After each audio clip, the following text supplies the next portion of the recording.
जय श्री राम। स्वागत है आप सभी का आध्यात्मिक रहस्य लोक में।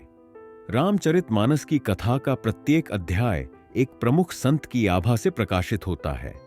तो आइए हम आपको उन 7 संतों से अवगत कराते हैं।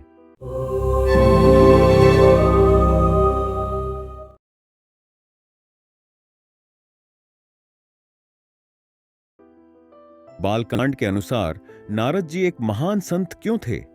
बालकांड में नारद जी को एक महान संत माना गया है क्योंकि उनकी भक्ति केवल ज्ञान या तपस्या तक सीमित नहीं थी, बल्कि पूर्ण समर्पण और अहंकार शून्यता पर आधारित थी। जब भगवान विष्णु ने उनकी परीक्षा ली और उन्हें माया में डालकर अहंकार का दर्प तोड़ा, तब नारद जी ने सच्ची भक्ति का वास्तविक स्वरूप समझा। यह अनुभव उन्हें अन्य ऋषि मुनियों से अलग करता है क्योंकि उन्होंने स्वयं भक्ति की शुद्धता को प्रत्यक्ष रूप से जाना और फिर उसी सत्य का प्रसार किया। उनकी कथा हमें यह सिखाती है कि भक्ति में न ज्ञान की श्रेष्ठता मायने रखती है, न तपस्या की। केवल निस्वार्थ प्रेम और समर्पण ही सच्ची भक्ति की कसौटी है। यही कारण है कि वे बालकांड के प्रमुख संत माने जाते हैं। अयोध्या कांड के अनुसार भरत जी एक महान संत क्यों थे? अयोध्या कांड में भरत जी की भक्ति, त्याग और निस्वार्थ प्रेम उन्हें एक महान संत के समान बनाते हैं। जब उन्हें श्री राम के वनवास का समाचार मिला तो उन्होंने राज सिंहासन स्वीकार करने के बजाय नंगे पैर वन जाकर श्री राम से अयोध्या लौटने की प्रार्थना की। श्री राम के आदेश पर उन्होंने श्री राम की चरण पादुका को राजगद्दी पर रखकर स्वयं को केवल एक सेवक के रूप में स्थापित किया। भरत जी ने तपस्वी जीवन अपनाया, महल में न रहकर एक कुटी में निवास किया और पूरे राज्य को श्री राम के नाम पर संचालित किया। उनका अहंकार शून्य प्रेम, समर्पण और मर्यादा के प्रति अटूट निष्ठा उन्हें संत समान बना देती है, जो भक्ति का सर्वोच्च आदर्श प्रस्तुत करता है। इसीलिए अयोध्या कांड में भरत जी को एक महान संत के रूप में देखा जाता है। अरण्य कांड के अनुसार शबरी जी एक महान संत क्यों थीं? शबरी जी अपनी अटूट भक्ति, निस्वार्थ प्रेम और प्रतीक्षा की पराकाष्ठा के कारण अरण्य कांड की महान संत मानी जाती हैं। उन्होंने अपने गुरु मतंग ऋषि की आज्ञा से श्री राम के आगमन की प्रतीक्षा में वर्षों तक तपस्या की और वो वन में साधना करते हुए हर दिन उनके लिए मीठे बेर चुनकर रखती थीं। जब श्री राम उनके आश्रम आए तो शबरी जी ने पहले खुद बेर छककर उन्हें मीठे मीठे फल अर्पित किए, जिसे भगवान ने प्रेम पूर्वक स्वीकार किया।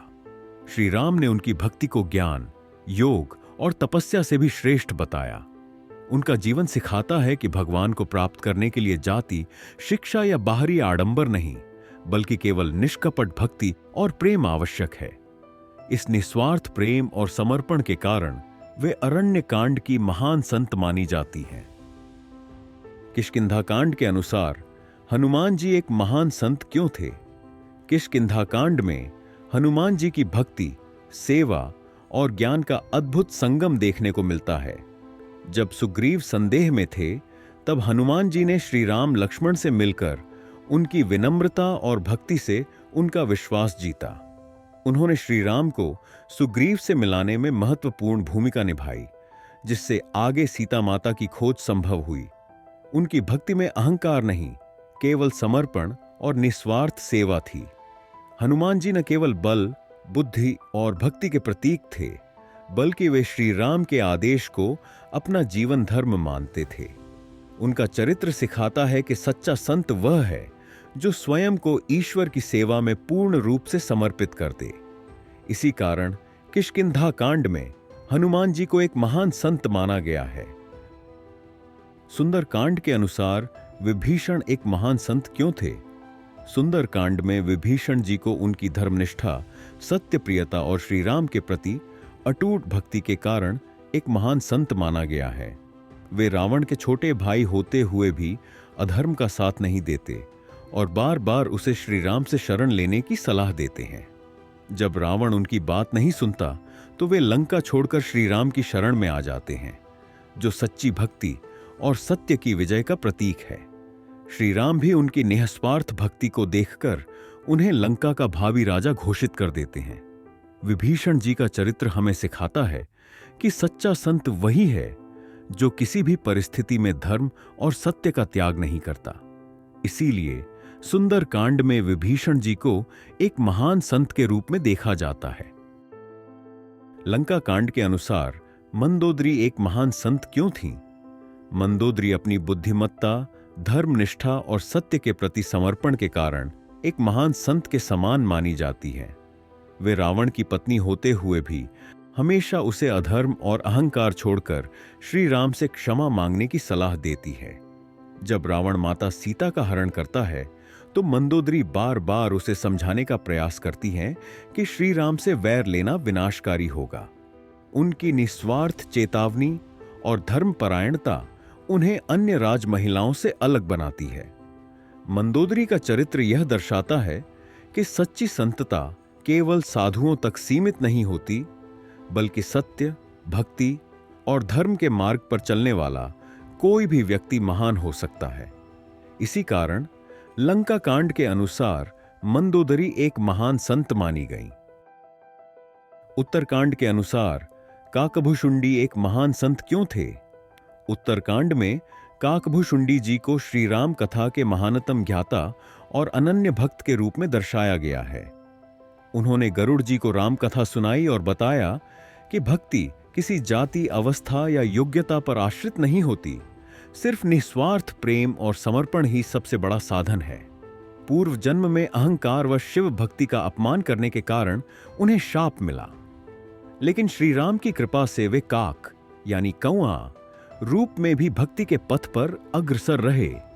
उनकी भक्ति अडिग थी और उन्होंने कभी भगवान से वरदान या मोक्ष की इच्छा नहीं की, बल्कि अनंत काल तक राम कथा का गुणगान करने की ही कामना की। काकभुशुंडी जी को श्री राम की कृपा से अनंत ब्रह्मांडों और युगों के दर्शन का दिव्य वरदान प्राप्त था।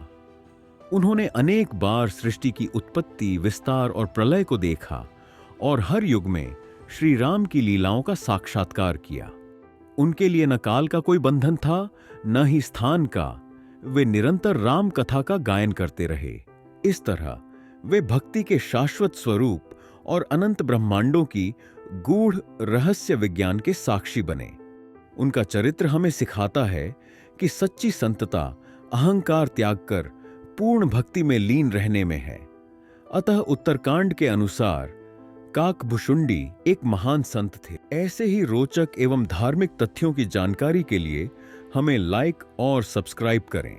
जय श्री राम।